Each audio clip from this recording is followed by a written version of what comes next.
Venner. Tak for nomineringen. Nu har vi så alle sammen været i vandet. Og det er... Jeg har lavet 100 burpees. Ja, selvfølgelig. Det er en del. Nu er det så vores tur til at nominere nogle andre. Og vi vil gerne nominere Vejle. Og Nordjyllands Idrætshøjskole.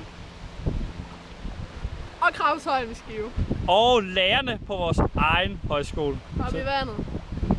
Og hvis I ikke hopper i vandet inden for 48 timer, så skylder I alle sammen en tur i biografen og et glas rødvin.